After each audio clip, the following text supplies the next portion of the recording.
Coming at you live from my home studio in beautiful La Puente, California. I'm going to be real ethnic about it because I'm se llama Pasillas. Anyways, this is the All Dodgers podcast.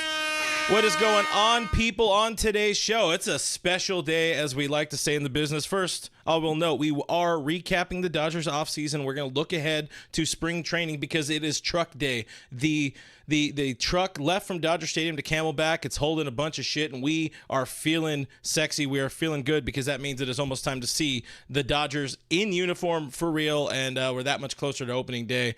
But we ask, what are the top storylines we're watching this spring training? We'll also, we're going to dive into all that while also catching up with my old friend, and I use old very liberally here. No, I'm messing with him. Anyways, and this is the original podcast co-host, OG, before Blue Heaven even, my guy, Mr. KPA. We call him Kevin Perez Allen. We're going to get to him in a second, but first I'm going to say, my name is Clint Pasillas. You guys can find me as Real FRG on the social media things. All the platforms are linked in the description below.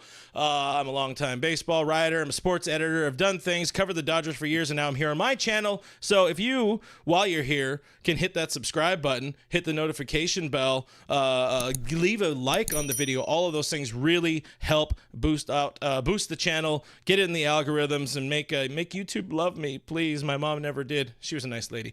Anyways, and also if you guys can't watch live, we are part of the Believe network of podcasts, so check that out also in the description if you guys want to hear the show and not see my occasionally very sweaty face. But let's get no further ado. We got do I have a drum roll? I used to have a drum roll somewhere, but I was go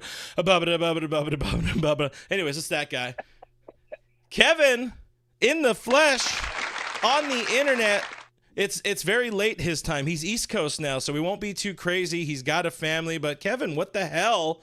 It has been literally over 6 years, 5 years since our last show, something like that. Hey, Stephen A., I'm a big fan. Baba Booey, something. Love your show. Really hate that Skip left. Let's go. Let's do this. First time, long time? And I'm going to tell you another thing, Max Kellerman. So, again, this is a guy, we used to have a show called Happy Fun Time Sports way back in the day. That's what started this whole nightmare that I still find myself on, so I appreciate you for getting us that far, Kevin. Since the last time we did a show, you moved. You had a wife, you had a couple of kids, and the Dodgers won a World Series. So, clearly, all you needed to do was get the hell out of L.A. for your life to get better. I mean, and really, I was just a curse on the Dodgers, honestly. I think this whole time, I mean, not winning since 1988 when I was 6 years old. I think I had something to do with that. I'm not superstitious.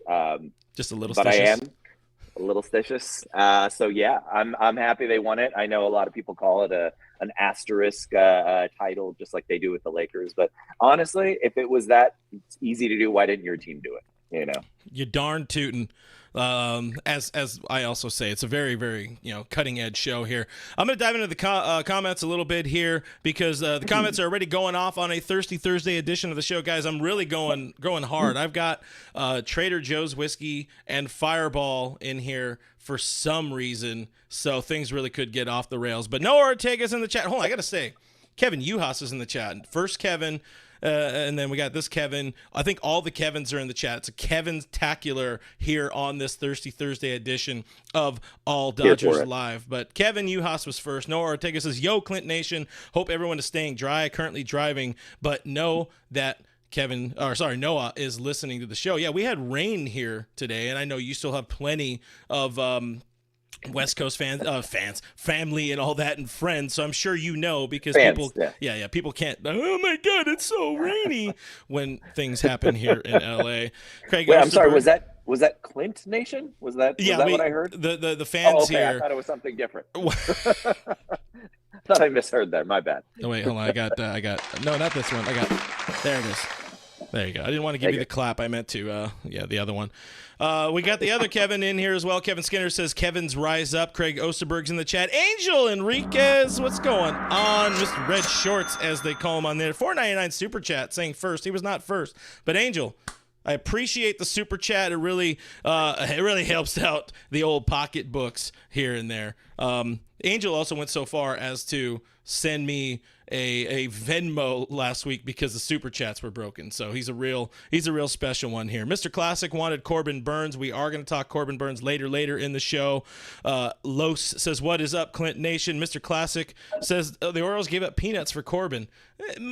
Just because we don't know the names doesn't mean they were necessarily bad prospects. And again, I'll share all of my thoughts on that a little bit later in the show. Hector X is in the chat. Let's see. Robert Maxwell's in the chat. We got Roxy's Vision says heard the Padres truck is heading to spring training facility Camel Toe Ranch, and I'll boo that joke. It reminds me of that one time you did stand up at that random ass wing store, but we don't need to talk about it. It was a tight five. It wasn't a good five, but it was a tight. It was solid. It was a tight five. Hey, those are good wings though. Solid wings. That place doesn't exist anymore. So let's down Whittier, baby. Let's reminisce a tad here, sir. Of course, so this is a guy that I've known since just about I was born. He was the neighbor boy. Sounds very weird when you say it that way, which was intentional, but. Flash forward a number of years. When did you? I know I was supposed to be on the first episode, and guys, we are going to get into Dodger talk at some point. This might be a little bit different of an episode for some of you. Just indulge me for a little bit. We're having some fun here. This beat is sick, but I know I couldn't make the first episode of Happy Fun Time Sports. But when did you launch that again? Was that like December 2014? Yeah, I think it was September 2014 because it was right at the beginning of the NFL season. That's right. You're a big football guy. Well, all the sports, but I wanted to bring you in, one, because you're funny and we have a good rapport. And then two, you were FRG. I christened you Fat Ryan Gosling. This is the guy what you look like. By the way, this is the guy who gave me the name, built the whole brand around real FRGS. I am Fat Ryan Gosling. Thanks to this man. I saw that Facebook post that pops up every once in a while where you made very, very rudimentary Photoshop version of, I think it was like like a Playgirl type of thing or whatever of me exiting a tent that said, meet the Fat Ryan Gosling or something like that. And it was, a star was born, as they say, that night. So we do Happy Fun Time Sports. I think my favorite meme from that period was "Hey girl, you gonna eat that?" I think that was when the "Hey girl" memes were happening. So I was here for it. God, that was a decade ago. That was really good. So we do the show. We do that for a couple of years. Through we got through like 80 some odd episodes, a number of different co-hosts and guests along the way. Who we'll throw it out there. Who's your top HFTS guest of all time? So I got mine. Guest? I got mine. I mean, I don't know. I kind of think my just because of how ridiculous he is Jazz. We do love some Jazz. He was a character as well, but he ended up becoming a pretty much full-time co-host for a little while in one of the mini eras where Kevin left. When you're casting a really weird, creepy stalker, don't actually cast a weird, creepy stalker in that role. That was not great. I think probably guest though. I'd say Gene Pompa. I was gonna say gotta be Gene. Star of film and screen and of comedy clubs all around the world, Gene Pompa. Still a good one. Great follow as well on the social media places and things. So we're doing that for a while. We stop. Life gets in the way. Then we decide to re-up. This guy reaches out to the owner of my former employer, Dodgers Nation, where I stayed for quite some time after you bailed out, but smartly on your point. So I'll give you a couple of coins in there. But what was your favorite? You did 30 some odd episodes. What was your favorite Blue Heaven moment? Oh man, I mean, I think there's three really big ones. I think one was getting to chat with Joe Davis just because of how fucking cool he is. Joe Davis is just a really down-to-earth guy. We got to talk to him 3 or 4 times, I think, while I was on the show. Yeah, he was brand new. Joe was great. Look at him. Yeah, he was brand new. That's really because of us. It's because we made Joe Davis. I'm going to say this right now in this public forum. Joe Davis owes everything he has to us. I think the other one was that long interview with Fred Clare, who obviously, of course, was the Dodgers GM when they won in '88, as well as a little longer than that. Just giving us all that background on the Piazza trade and how that went down. The potential no-mo for Randy Johnson trade that was like vetoed at the last second by Dodger ownership.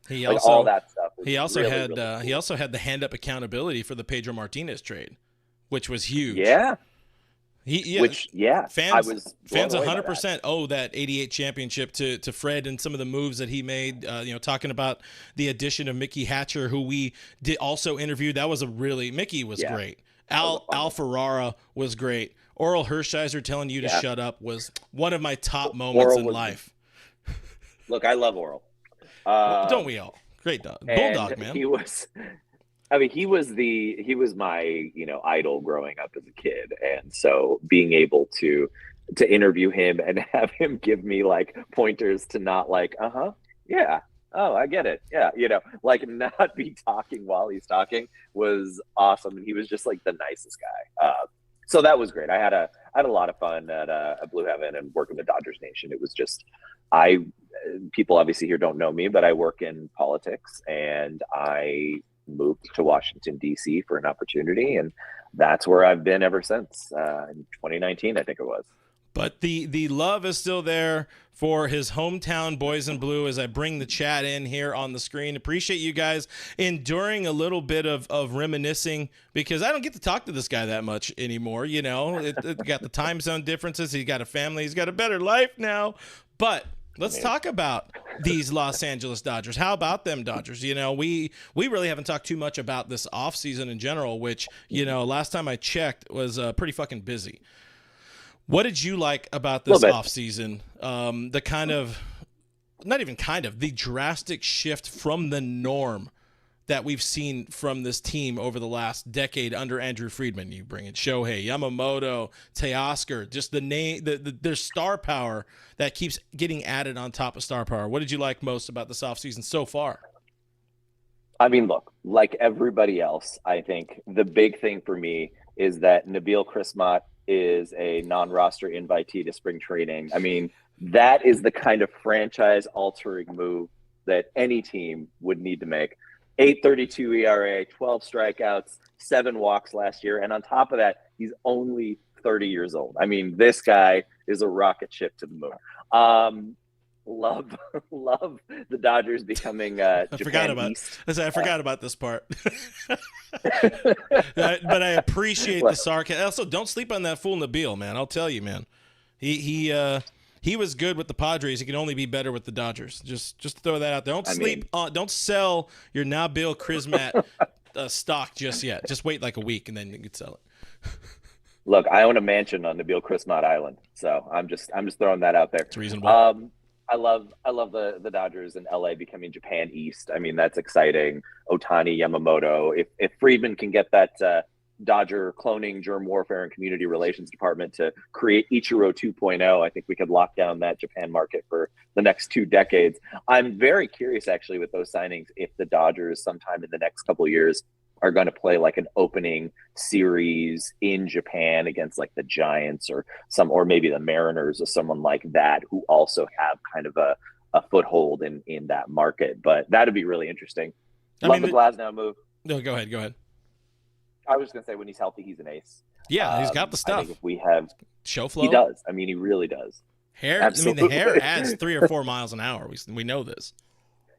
This is except that that didn't work with that guy Stetson something that used to be on the team back in the day. Oh, Stetson Alley. What a drop right there. Stetson Alley. I thought you were going to go give us a Noah Syndergaard reference, but we don't talk about that dude here. I don't even know who that is. Never existed. No, I mean, just given the injury luck, though, of this team, I think, the Dodgers are going to want to have about 40 starting pitchers ready to go for this year as a just in case. Yeah, you always got to have extra dudes laying around. I talked about this on the last stream. I got some we'll call it spring training season previews coming up next week. Just got to line up a few things and then do all the scripts and all the work and shoot it and all that. But I got it coming up. I promise everybody. We'll be talking about that. But we saw this. I have a question already. for you. Okay. Oh, go ahead. No. I like this. People never ask me questions because it's only me. I mean, also we got the fine crew here as A-Ray checks into the chat. By the way, says, "What up, Clint? Real FRG, what's going on?" Nando 390 is also in the chat. That's an OG. But go ahead. What is your question, sir? Love it. I'm curious how you feel about the Teoscar Hernandez signing. So I like it. I think it's a good signing. I think it's always good to add a bat.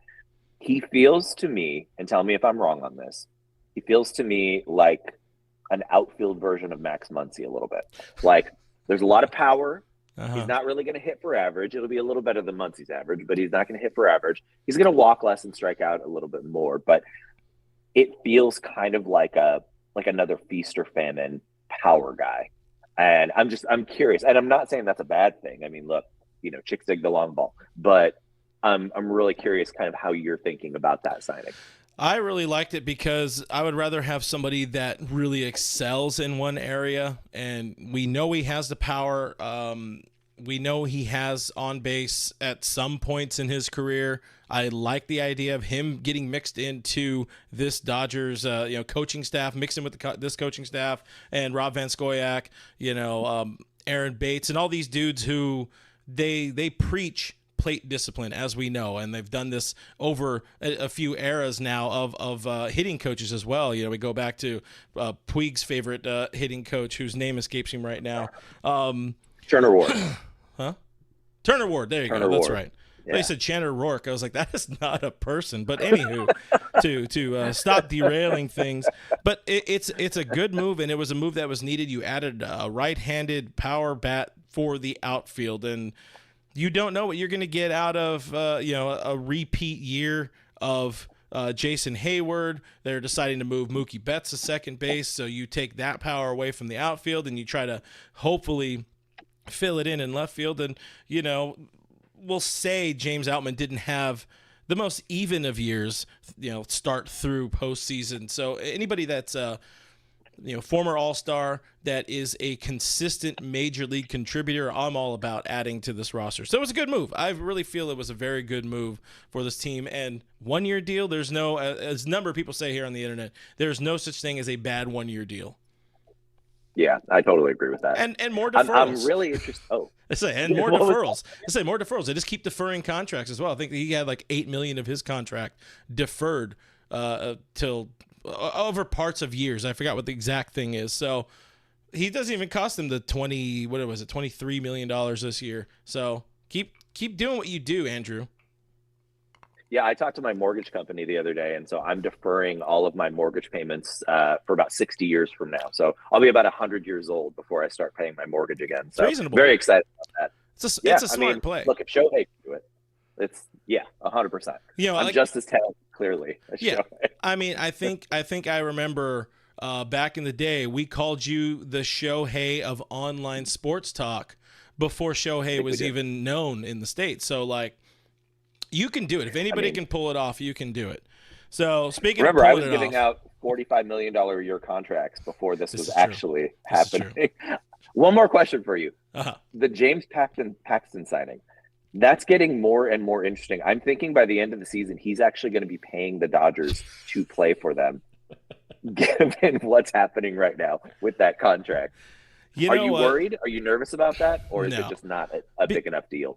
Because you look at what this guy is supposed to be. He's not meant to be an ace. He's not meant to even necessarily be a starting pitcher for the team in October. He is just meant to eat as many innings as possible during the regular season, and they have fully incentivized him to eat as many innings as he can. So it's that another just absolute win for the Los Angeles Dodgers when you pull a dude who he's never been an all-star. He's had some really, really good years. He had some success, but can't really complete a year. It's like my golf game. You have a few bad holes and it completely derails your scorecard.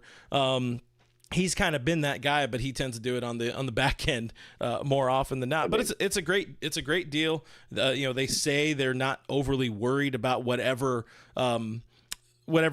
injury caused them to restructure that contract. It appears to be a non-issue or non-factor for them. And you look at the deal for Paxton's sake or for his side of it. I mean, why would anybody not want to come to the Dodgers right now? This is a team that is primed to win in October. Hopefully, they've been primed to win in October for the last couple of years, but we've seen how that goes. But if I'm James Paxton and I'm somebody who wants to go out and win some damn ball games, go win myself a title, I'm being like, you guys need a guy? I'm a guy.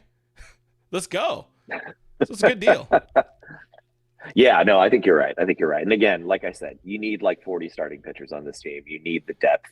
You need to be able to pull when somebody goes down with an injury and not depending on James Paxton as a top 4 guy, even in your rotation, I think bodes well for the team. Yeah, and I like this comment here from my guy Nando390, who I mentioned earlier, saying maybe they should piggyback Paxton and Sheehan during starts, because Emmett Sheehan is somebody who right now probably doesn't make the official opening day roster. I think you're going to see a little bit of a weird opening day roster when the teams are playing, when the Dodgers and Padres are playing each other in Korea, but. You have a lot of minor league depth that's going to help these guys out. You also have somebody like Ryan Yarbrough who's going to play some sort of role on this team. So you don't need to overextend any of these guys. You don't need to have a lot of expectations on Paxton. Just go out there, listen to whatever the hell Mark Pryor tells you to do. You go do it, and then you secure the bag. A couple of year deal next offseason. I like it. I love it. He should be running the team. Nando should be running the team. Yeah, I mean, this is a guy that gets it. Is also Charlie Stokes checks in. I think him and I have had a conversation on Twitter or Instagram before, but it's the first time watching the show live. Glad to be a part of this new Dodger experience with me, and this new look team. So I appreciate you hanging out with us in the chat.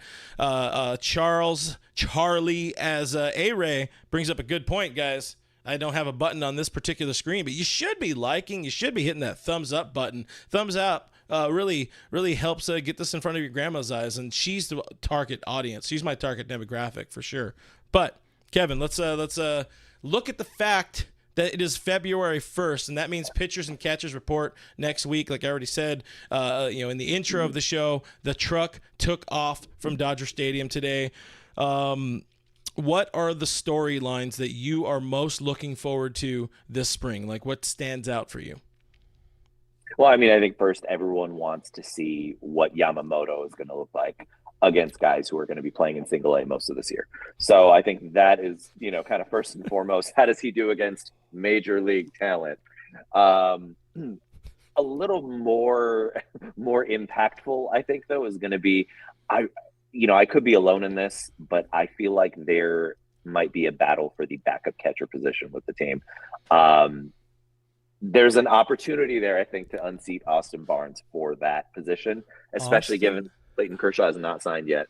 He's not Barnes yet slander in the year of our Lord 2024. What are you, a Dodger fan? Holy God, is it 2024? It really is. Yes. It's crazy. So, yeah, I don't know. I mean, if Dalton Rushing really impresses, if there's, one of the non-roster invitee guys, if they really show something and Barnes struggles, I mean, what's the argument for keeping him on the team aside from, he's from Riverside, he has access to really good meth. Great. But is there a spot for him on the team because of that? Probably not. So you have to wonder if, the Kershaw thing is really going to keep him on the team when there's no guarantee Kershaw signs with the Dodgers. I feel pretty strongly about Kershaw. I do want to ask you about Kershaw in a little bit, but I will, as I've for some reason become an Austin Barnes defender in the Dodger internet talk space, because this is a dude that's going to start like 1 game a week, maybe 2 games a week. You don't have the pitcher hitting anymore in your lineup. He is essentially a coach, like a really badass coach for the pitching staff, for Will Smith. He gets paid very well, but if the Dodgers don't win a World Series, it's not going to be because of Austin Barnes. That's plain. That's words of gospel to Dodgers fans out there. If they do not bring home that piece of metal, it will not be because of Austin Barnes. If Austin Barnes is starting, hey, Austin Barnes, the Dodgers won a World Series. The Dodgers won a World Series with Austin Barnes catching the final pitch. That's true.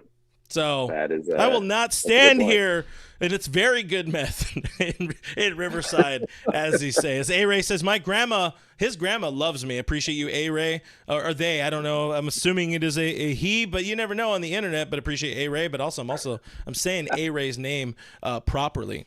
I've gone in, if I'm going to answer my own question here about the storylines, I've gone in a few times, well, over the years, but definitely already since re-emerging here on my own channel and platform. I've gone in a number of times on Gavin Lux. For years, I want to be high on Gavin Lux. He hasn't shown all of the potential that we've been promised over the years. And yeah, there's a number of things that have happened over his career, whether it's little injuries, whether it's, playing out of position up to this point. But now we're talking about a dude who's taking over at shortstop. He's still pretty young. Does he have that dog to be that infield captain that this team needs? Is the knee going to hold up? Is it going to be a mental hurdle with that knee situation? So I'm watching that shortstop area, we'll say, and we've seen the team last year. They went all in on Miguel Vargas up until it was time to finally pull the ripcord. Will there be a ripcord time with Lux if he doesn't perform well, or if something goes awry? And will the ripcord mean, all right, we're just going to give the keys to Chris Taylor, to Miguel Rojas, or are they going to go out and trade for Willy Adames, who is a guy who's been linked to this team now for what feels like 75 years, and who also plays for a team that just traded away their franchise ace? So clearly they're in the interest, they're in the business of selling, are those Milwaukee Brewers. So that's what I'm watching. I'll be watching shortstop, and I'll have a keen eye. We'll say a little bit of a keen eye on right field, and seeing how Jason Hayward starts out the Cactus League season. He started out on fire last year, kind of went through the motions, or went through the up and down of the swing rebuild. But Jay Hay is going to be an important part of this club. They need him to be, and if not, again, that's another ripcord area for this team. Moving on, Sarah Morris is also checking into the chat. Sorry to be late. Not a worry at all. Appreciate you hanging out with us.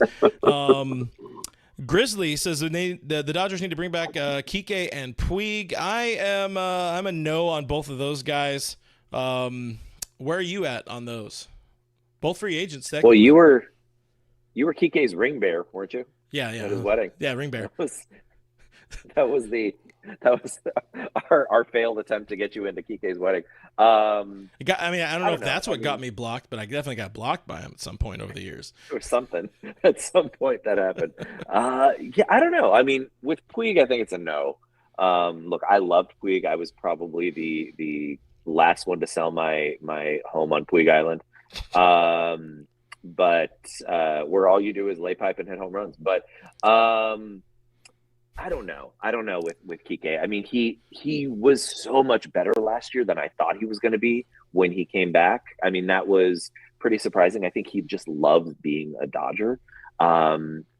He's historically a really good playoff guy, but I mean, if there is a spot for him on the team, great. But if there's an opportunity to free that up for one of the young guys to see what they can do, I mean, I don't know. I'm on the fence because what are us straight guys supposed to do without Kike there? I mean, he's the one who's making us question our sexuality. You got to have little bit of a question with the hip thrust, those tight pants and the hip thrusts. And look, we still never got Kike to catch. Is all I'm saying. This is true. I did. There was a comment that killed me on Monday where somebody said, release Austin Barnes and let Kike catch, let him be the backup catcher, and I was like, this guy just solved world hunger.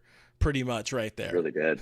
Or cured cancer. I don't know what it is. I mean, definitely cured the problem of people just really not being a fan of Austin Barnes. Is a great comment here from Samuel Ellis saying, I hope Barnes doesn't follow these chats. Good grief. Again, I am a Barnesy defender. I love Austin Barnes because, you're talking about like, I don't know. I'm trying to relate. I'm trying to come up with a some sort of analogy here. I'm not an analogy guy. I don't work for the analogy guy anymore. But I'd say it's like complaining about a fractured toe when you also are in a complete body cast. I don't know. It's like it's not a problem. That's a terrible analogy. We won't try that one again. Hector X though. People need to put some respect on Austin Barnes' name. If I had a button, because my board died, but if I had a button, I would do at least 2 memes on that one. So I appreciate the comment from Hector X. Also, an important A-Ray 22 is a man, and he's from Riverside, so you owe him an apology, Kevin. They're not a meth county I need anymore. To ask him if I could get his burner phone number on the side. I don't know if you can ship cross country anymore. But all right, let's do some more Dodger talk here. All right, so depending on where you look, I chose to look at ESPN. The Dodgers are currently the odds-on favorite to win the World Series in 2024. Plus 450 odds on ESPN. Next is plus 700 with Atlanta, who also don't sleep on Atlanta. Very good team. The Yankees really got a lot of love from that Juan Soto deal, plus 900 odds. What has to go right for this team as it's currently constructed for them to bring home that, as we call it, that piece of metal, the Commissioner's Trophy in 2024? I'm going to say 3 things. 1, they have to score more runs than their opponents, especially in the playoffs. Big. That will go a long way in helping them win. Do you have sources on that? It's a gut. It's vibes. Okay, vibes. Yeah, they got to do it for the vibes. Yeah, I feel you on that one. I think a healthy, effective Buehler, I think, is going to be really, really crucial for this team because I think he's probably going to have some time on injured reserve after the beginning of the season. Even the early part of it. But I think there's going to be some time where he has an injury. But if while he is playing, he looks like 90% of what he was before and what he's been in the past, I think that's good. That's going to be really important, especially in the playoffs, because he's proven himself a guy who loves to rise to that occasion. And then honestly, this is something I think you and I have talked about before, but it feels like this team in the playoffs, you look at some of the other ones that have been successful, it doesn't feel like they have that fire in the playoffs. Like, they've got all the talent in the world. They're just a team of all-stars essentially, but they just seem kind of lackadaisical in the playoffs. You see the Phillies and they're chest bumping and they're yelling and growing beards and all this other crap. And it's just, you see these other teams that are just really fiery and pissed off and fired up in the playoffs, and you don't see that. The Dodgers are really nice guys, and it's great. Like, they're nice boys. They're very nice boys. Yeah. But I think in the playoffs, you just have to have that Kirk Gibson element. Yeah, you got to have Kirk that Gibson dog. Was always pissed off. Yeah, you have to have that. And it doesn't feel like they had that the past couple of years. I felt like they just kind of were just really docile, and they need to kind of become this really angry, fiery, very emotional team. And I think that will kind of help propel that talent in the playoffs. It's not based on anything stat related. Yeah. It's just something that I observe when I'm watching. No, trust me. I've barked up the same tree over the last few off seasons. It's really been painfully apparent. I mean, in 2021, it's a team that ran out of gas, it ran out of Scotch tape and duct tape. Like, the injuries were bad, but they still found a way to make it to the NLCS. But the last 2 years, and we also kind of saw it in 19, you could just, all right, let's just regular season our way through the first round, and then we'll really buckle down in the next round. But if you don't fucking get there, then you don't get to actually, buckle down. So it's sort of been a problem, and I think it is,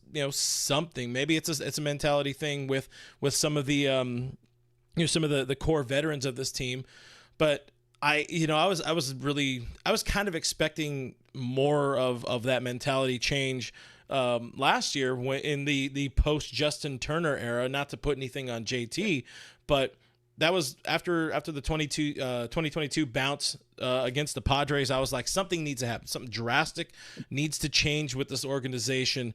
And they did it. They really, when you let Cody Bellinger walk, when you let JT walk, and you just kind of completely reshape that clubhouse, you expect there to be kind of a different mentality, but the mentality stayed the same, and it was just more of like, we'll get him tomorrow, But the first round is a 5-game series, and you lost to the Diamondbacks. So I think now, they're. I will say I'm kind of surprised. Since starting my own channel here, I don't get as much Dave Roberts slander as I got on the other channel. We don't see that as much.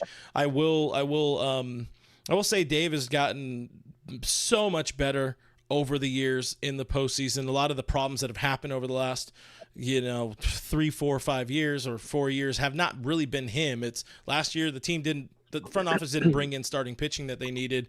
The year before, did not really have a bullpen that they can trust, and then before that, didn't have enough starting pitching because the Bauer situation, Kershaw hurt, and things just kind of fell apart. As we get a few fire Dave Roberts in the chat, appreciate you guys, of course. But I forgot where I was going with that. I lost the train of thought there, but it's. I think you were saying fire Dave Roberts. Yeah, I was saying fire Dave. No, I think Dave has learned. The Dave and the organization has learned enough from the last 2 postseason failures that what they're doing, it plainly does not work. You need to stop doing this dumb bullshit. And they also kind of put their money literally where their mouth was, or at least the Guggenheim money where their mouth was, and going out and getting Shohei, Yamamoto, Teoscar, Paxton, re-signing Hayward, going all in Glass now. And I think they're tired of I don't know about being a laughingstock, but Dodgers have kind of been a laughingstock when you go out and win 111 and lose in the first round, win 100, lose in the first round. On that note, if we're talking about spending a bunch of money, we know how these fan bases are online, especially. What is your thoughts about, from our era of doing, Happy Fun Time Sports, doing Blue Heaven together?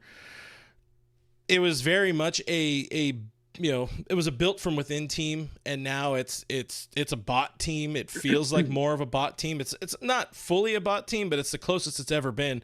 How does that sit for you? Do you have any sort of like bad feeling about it, or do you not care because wins are better? No, wins are better. I mean, I could give two shits about what they're. I mean, you think about where this team was under McCourt. Think about where this team was under Fox. Think about how for so long they would not spend the money on big free agents. And it was like, no, we're just going to develop. We're going to develop guys. And what did they do? They did nothing. They'd get hot in the first round of the playoffs and, get blown out by the Phillies in the second round. Like, it was not a team, or they'd make stupid base running blunders against the Mets. This was just not a team that was a real true contender at any point, because when they did sign a big name, it was somebody way past their prime.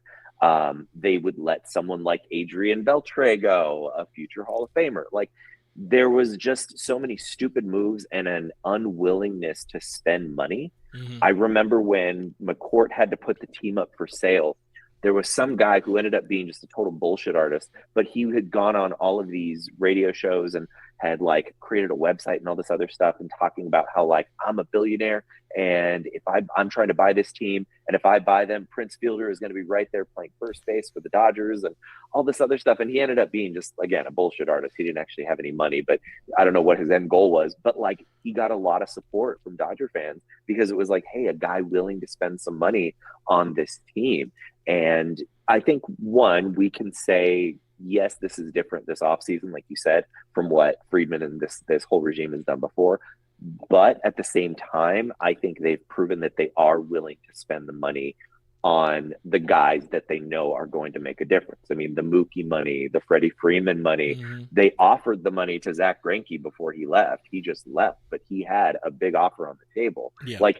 They've done that multiple times. They're not getting outbid generally for players. And so this time to just say, F it, we're just going to throw all of our chips on the table and it's time to buy these guys, I'm here for it because we've never done that in the past. Look at Yankees fans. Are they bitching and complaining because people called them the evil empire for 30 years? Nope. No, they won championship after championship.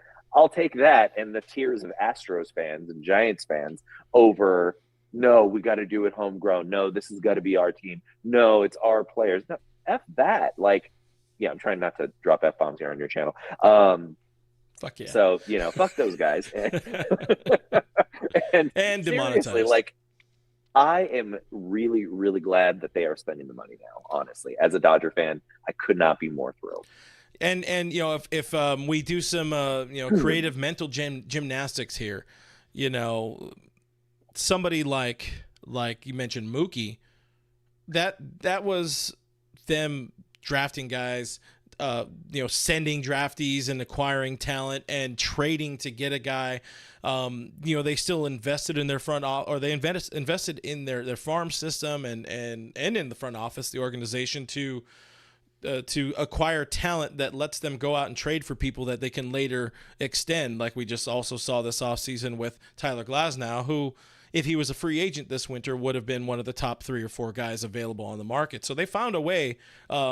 They've found a way to flex their prospect might over the years, but I think it was finally time to stop going that route and get out there and actually spend the money. And anytime Shohei Ohtani is available, that's what we've been kind of groomed to believe for years now. Oh, we're just waiting for Ohtani. Everything's lining up for Ohtani. This is how it's going to go. And then, they finally did it, which is really nice. Yeah. But yeah, I don't personally, I don't really care that much about the whole, bought versus or built versus bought, because 20 was a built team.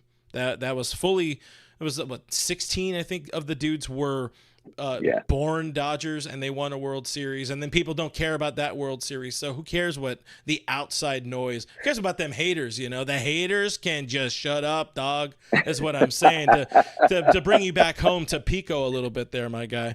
And absolutely. I love Pico. Still love Pico. and remember when people didn't want to part with Allen Webster in a trade, how he was untouchable, or Zach Lee was going to be the next big thing? Like, how often do you miss on prospects? Like, this is what I'm saying. Trade them. Andy, like LeBron says, fuck them kids. Andy LaRoche. I mean, I do know that quote. I actually have that on this side. I have that poster from LeBron. But yeah, Andy LaRoche, the Joel Guzman era. We were just talking about in the last stream, me being excited, us being excited about Jason Repko. And, people like that. It was just Yancy Braziban. Jerry Sands. Remember Jerry Sands? Jerry Sands was going to be him. He was going to be him. I think I saw him mopping at a Costco last week. Shout out Jerry Sands. We loved you back then. I also wanted to give props. You mentioned a little while ago, as one of the things that needs to go right, being Walker Buehler. I fully agree with the Walker Buehler thing. I put him in the thumbnail of this video as one of the stories to watch because the reports are, and I've talked about it. I did a whole video about it here on the channel as well. That he is. The plan is most likely for them to hold him back for the first 2-3 weeks, maybe the first month of the season. That's what they're kind of saying, because he hasn't pitched essentially in a year and a half, almost 2 years, regularly, and they should care more about him being healthy and ready to go in October than getting him going and then letting him get soft and then getting him hard again. Focus more on when it's important to be hard is my point here.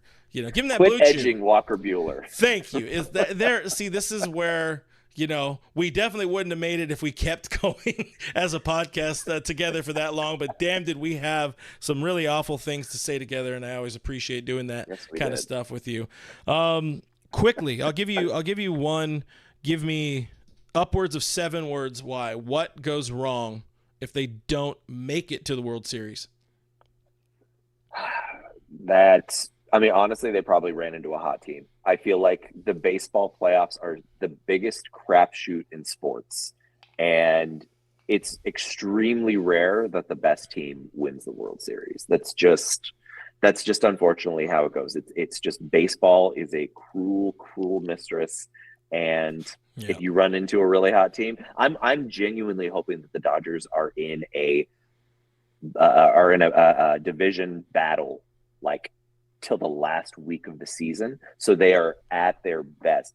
I mean, it's just, I don't know. I really hate the long layoff, and it's like, yeah, we clinched the division 6 weeks ago, and we've all been drinking beers every day after the game, and it's just they come in to the playoffs just not ready to go versus the team that's busting their ass up until the very last day of the season. I want the Dodgers to have to really fight hard to get to win the division or get into the playoffs or whatever, so they are fully in that mode.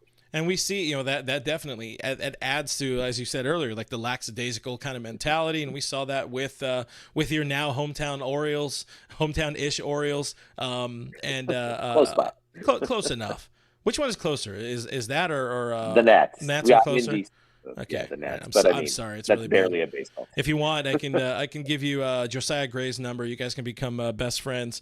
Old friend of the show, but. The Orioles won 100 games last year. They kind of ran away-ish with that AL East, and then they got bumped. The Braves, same situation. They got bumped early on in the playoffs. Yep. Dodgers, you see it. I would much rather see I was doing the whole thing with the most recent Blue Heaven co-host, my guy Doug McCain. I had a whole thing last offseason and this offseason. I would rather see them win. We said we'd rather see them win 88 games and get a wild card. I don't care. Division titles don't excite me anymore. Doesn't mean anything. I don't want also less things to sound like the 90s and 2000s Braves. We hear enough of that kind of crap about, you guys can't make the division, you can't win it. But anyways, enough rambling and ranting about that. I want to get a few comments in here, and then I'm going to let you get the hell out of here because I know it is late for you, and then I wanted to talk to the fine folks here in the chat about the Corbin Burnes stuff. But important note, Diane Schroeder, she's the queen of the chat here. She just joined the chat a little bit ago. She says, "Hi, Clint Nation. I'm finally here." And it's also her birthday. So, Kevin, I want you to give her a full rendition of "Happy Birthday." No, I just kid. That would be painful for everybody. But happy birthday to Diane, guys. Hit that thumbs up for Diane so she knows that means happy birthday. Can we have you do Las Maranitas for her? Just like all 12 verses, including the long lost verse. Spend the next 40 minutes. You know me. That's my kind of jam. I'm hip. I'm with it. I love me that song. AJ. Speaking of, we talked about AJ before the show a little bit. My guy AJ Gonzalez. He was on the show a couple weeks ago. He's in the chat. He was excited to see you, so that's good. You have at least one. You have at least one fan here in the chat who knows who I am. It says literally signed everyone. Frankenstein the corpse of Ted Williams, and they didn't. He did. Wait, didn't he have his brain frozen anyway? And sign him. I want a World Series. I don't give a shit if they spend $8 billion a year. Go get all of the people. Give me good players, living players. As AJ, I know will also appreciate as a Simpsons aficionado. I think you also mentioned you had an Adrian Beltre mention in there, so somebody said ouch to that. Sam Ellis says Darren Dreifert was awesome. Who needs A-Rod? Hey, that's where I bonded with Fred Clare, by the way. I was talking Dreifert. AJ Gonzalez also said tomato signs. Oh, who doesn't remember? Who doesn't love the Killer Tomato era? That was a good time. It was a bad time, but it was a good time. Let's see. A couple more in here. As IB Strokin wishes Diane a happy birthday. And somebody asking. Oh, yeah. I guess you don't know the names in here. That's one of the top names definitely in the chat. I love it. Let's see. Trying to find something that's very relatable to you. And then I'll get you the hell out of here. But Justin says, do you realize if they fail to win a division, they're forced to play 2 extra elimination games in the wild card? And if they win, they start the LDS on the road. I would rather them be fighting for something, Like, I would rather them, like you were saying, let them actually have to feel like there's something on the line instead of just, oh, okay, well, we're going to sit on our ass for 5 days and play with each other at Dodger Stadium, phrasing, and then you get bounced in 3 games. You get swept by the Padres or by the Diamondbacks like we saw this past year. So, Yeah, the wild card games are a thing, but also, they did that in the pandemic year and won. So That's true. Whatever it takes to get that path to the dub. That's what we're looking for. And also, somebody said if you want the dub, you got to slug, which is an important thing to throw out there. The chat's already going off about Diane, so that's important. Kevin Uhas, he'll ask you one last question. I think this is an important question because we do have a number of Wrong Coast fans that do hang out here on the chat, and people get mad at me for doing 7 p.m. LA time live streams. But Kevin Uhas asks you, Kevin, what's it like being a Dodger fan on the East Coast? Is it hard for you to watch Dodger games? Yes, because I also have a 2-year-old and a 4-month-old daughter, and it's difficult staying up until 10:15 for the start of the game. I still do it, and that's why I've aged 16 years in the last 3. But I was going to say it's frustrating too, because it's the Dodgers, it's the Lakers, it's the Kings. It's like, I'm glad the Pac-12 is dead now, because now I can watch the Trojans during the day instead of staying up till 10 p.m. to start those games. Like, it's just I'm going to be very happy when the Dodgers finally move out to the East Coast too and decide to start playing their home games out here. I kid. Is this? Do you have sources? Is this breaking news? Sources, they are replacing the Nationals in D.C. It's the LA Washington National Dodgers of California. And we love to see it. We don't love to see it. That sounds awful. It sounds like the worst thing that could possibly happen to anybody. Also, what the hell? We've had no Omar Dahl chat here at all. We're not talking about Omar Dahl and his potential fit in this rotation. This is an Odalis Perez family here. This is an Odalis Perez chat. I'm down with ODP 45. Yeah, you know me. But quick question before I'm off of here, FRG. Before I kick you out? Yes. Before you kick me out of here. My favorite Dodger this past season was Bobby Miller. He has some of the most insane stuff I think I've seen in the last decade from a young pitcher. If he makes even a mid-sized leap forward, how big of an impact do you think that has on not just their fortunes during the season, but like being that playoff guy? If he's able to make that leap, which is very much well within the realm of possibility, because he was not very far off last year, and a lot of he worked on a lot of the mental part of the game as the season went along. There's no reason that his floor, or we'll say the floor could be like 2018 Buehler, because Buehler was very important to that postseason run and making it to that World Series. That's definitely, and he's already been lumped lumped together with Buehler so much in his career, but I think that's kind of maybe not the floor, but it's like second floor. It's not top shelf, but it's like second floor is a Buehler comp for this kid in his first full season in his second year. I got high hopes for him, which means he's probably going to flame out and spend some time at AAA, which even if he does, it's not that big of a deal. He will. That means he's Reby De La Rosa, is what you're saying. Oof, another one. But he will make a massive impact for this team in 2024. Whether it be positive or negative, he will make a big impact. As Kevin Uhas points out, too, new year, new number. He's wearing number 28, and that's a good number because that is my number, as we know from the Happy Fun Time Sports softball team. Great. We went 0 and 12 in a 10-game season, I think. And we made the playoffs. Because whoever shows up gets to make the playoffs. Default. Oh God. Well, my guy, Mr. Kevin Perez Allen, it has been it is today, I think. What did I say? It was like the 6-year anniversary of the first Blue Heaven we recorded for Dodgers Nation, and now here we are, this many years later, doing it again. And look at that, picking up like not a day has missed, or however the hell people say things. So appreciate here you we coming. are 6 years later, not doing the show anymore. But appreciate the time, appreciate you hanging out with us, and next time you happen to ever come back to LA, maybe we'll go to a Dodger game. I hear they're pretty good this year.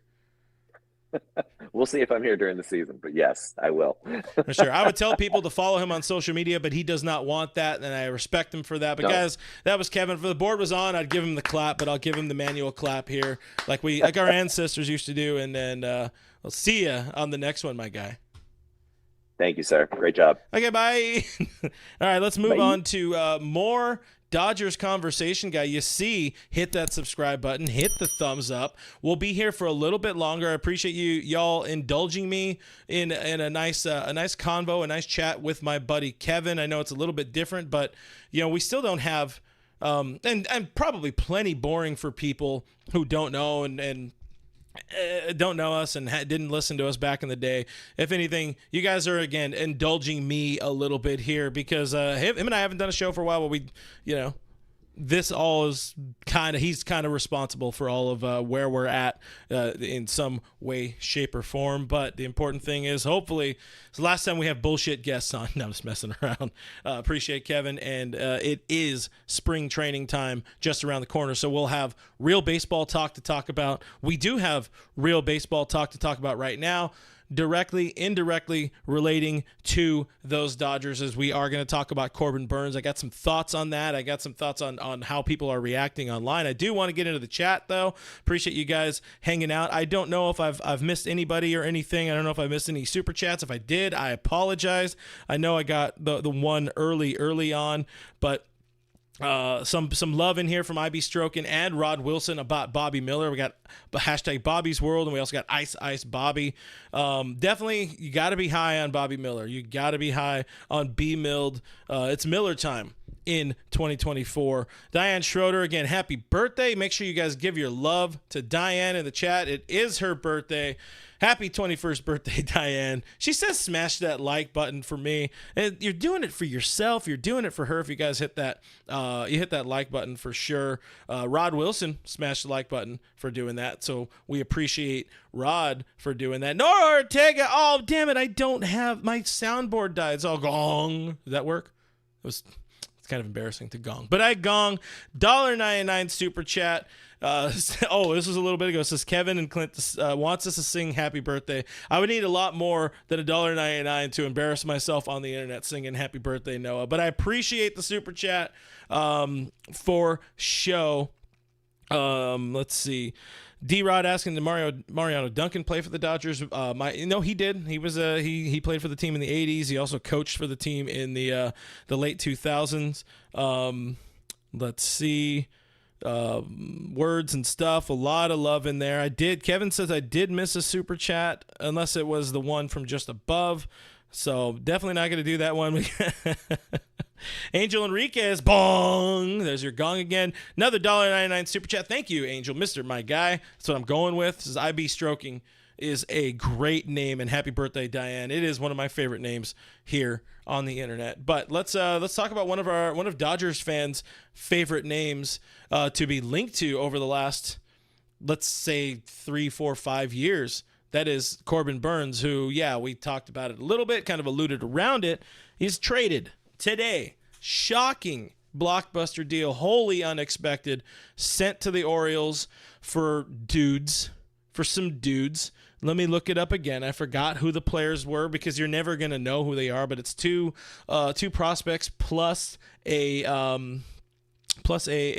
first round draft pick, a late round draft pick, which is kind of surprising. Some folks are like, the Dodgers could have pulled that off. I don't know if people are as aware of the state of the Dodgers farm system right now. It's kind of, at least in the eyes of people outside the organization, people not fans like us, it's not a very good situation. It's not a very good spot. The Dodgers only had 2 dudes in the top 100 on, I think it was Baseball America's top 100 prospects list this year. I forget which names those were. I should have been more prepared for that part, but I am not, so I apologize. But it's the weakest it has been in a while. That does not mean it's necessarily bad, but just in terms of who the team can trade away, who the Dodgers could trade away, that is viewed as a big get, like the Cubs with the Michael Busch situation. They kind of don't have that, guys. They definitely don't have that, guys. There you go. Thank you, Kevin Skinner, It's an all Kevin Thursday on this Thirsty Thursday where I should have poured myself more booze, but it's okay. Dalton Rushing and Nick Frasso. Surprisingly, on the Frasso there are the top the two prospects in that top 100. Rushing is definitely, like I said in the non-roster invitee video, he's a guy to definitely keep your eye on as Dodger fans during spring training. He not on the roster, but he was invited to camp. Diego Cartaya lost a lot of his shine this winter or this last season, and he's still heralded enough, but he's going to have to prove himself to be somebody that's worth trading for Corbin Burnes type of dude. So long way around. Let me let's refocus this. The Dodgers probably didn't have enough in the tank. They didn't have enough prospects in the tank to get a Corbin Burnes deal done with the Milwaukee Brewers. And I mean, realistically, teams in the National League probably don't want the Dodgers to get better. That's at least something it's got to be back of mind for them. So you look at this Corbin Burnes situation. One of the first things we hear from fans, or we see from fans on the internet, does that mean the Dodgers are going to go out and now try to get Devin Williams? I would say they have even fewer top shelf blue chip prospects to trade away for somebody like Devin Williams, who still, I believe, has one more year of team control beyond this year. I'm not a big time Brewers guy, but let me look it up real quick here and see what we got. Oh yeah, he's not a free agent until after 2026, so it's going to take a lot to get somebody like a Devin Williams. And again, Dodgers are pretty damn thin on prospects. They can go and they can buy anybody they want. They can buy up everybody around here, but I don't anticipate very many more. Words are hard. Do not anticipate many more moves, if any, major moves from this team going forward. I cannot envision it even slightly. Devin Williams would be an amazing kid. That would be that immediately you're already a World Series, a contender. You're already odds-on favorite to win that piece of metal, as I've referenced now a couple of times during the show, but it's not going to be in the cards. Maybe Willy Adames at some point during the season, if we get that far. Not very likely. But anyways, I just kind of want to touch a little bit on the Corbin Burnes stuff, because it's a massive move for Baltimore. I love seeing Baltimore get sold and then immediately add an ace to that very young core that they have going on there. So that's cool to see. They needed some help, and sucks it wasn't the Dodgers, but the Dodgers have already had a very good offseason on their own. Showtime LA says the Dodgers had 4 prospects on ESPN's top 100, and I do appreciate the top 100 prospects rankings from my guy Kylie McDaniel, who has been on my shows in the past. An important, massively important thing. This is all Bass Ackwards, because I'm seeing a super chat here, and it's from the birthday girl herself, Diane, the queen of the chat, sending me a super chat, which is absurd, and my soundboard is dead, so I'll go bong, and then cha-ching, cha-ching. $19.99, $20 super chat. Thank you, Diane. We love you here on the show. We couldn't do this. It's never right when you're not in the chat, just to throw that out there, Diane. But she says, thank you, everybody, for the birthday wishes. So we appreciate you, Diane. We appreciate you guys in the chat being loving and supporting for one another. Appreciate you guys also, again, enduring an old throwback show with me and my guy Kevin. That was fun to do for sure. But it's probably about time to get the hell out of here. Next week, I'm really hoping next week is going to be jam-packed with some content. Reaching out to a few folks. I got some ideas on. I want to preview spring training. The questions we need to ask about this team. Been kind of waiting in the wings for this to happen. We don't need to manufacture conversation and topics anymore. the Dodgers will be in uniform at Camelback Ranch and putting in work. We will get interviews from Dave. We will get stuff going on that involves the team and the outlook for the 2024 season. So, it's a good time to be alive, gang. It's a good time to be a Dodgers fan, Clint Nation. So stay tuned. I will be at Fan Fest, Dodger Fest this weekend. Oh, as Kevin Uhas asked in the chat, I will be out there. Check my socials. I don't know where exactly I'm going to be. Again, this is the first year I'm going in a while, not as media. I did not apply. I wanted to go and have, fun as a fan, and I don't know what the weather situation is like, so weather permitting, if it doesn't rain on us, I will be out there, and I hope to meet up with some of you guys. Hopefully you guys we can get together. We could take some photos together and laugh at I don't know, I'll call Doug over, and when he's done, and then we'll point and laugh at him, because why not? But he'll be there, I'll be there, and hopefully you'll be there too. IB Strokin will be there, so check the community page here on this YouTube channel, and I'll post updates there as well as on my social media channel. Oh, another note, as I say it at the end of the show, we'll be rebranding this YouTube channel probably over the weekend, probably on Monday. It will become, all Dodgers, probably all Dodgers with Clint or whatever it's going to be. But we're leaning all the way in on it. Big, hopefully this weekend, big time news dropping this weekend, which should be fun for the future of the brand. But you guys are the future of the brand, I promise you. Appreciate and I live on y'all's support in some way, shape, or form. So thank you for watching. Thank you for listening. If you happen to listen on the podcast side of things, thank you for indulging me again, the great questions and comments, and so damn much for those super chats. Happy birthday again, Diane, and hopefully we get to see each other at some point soon, either out at Camelback next month or at some point at a game this year. But guys, I am Real FRG on all of the social media things. Those are linked in the description below.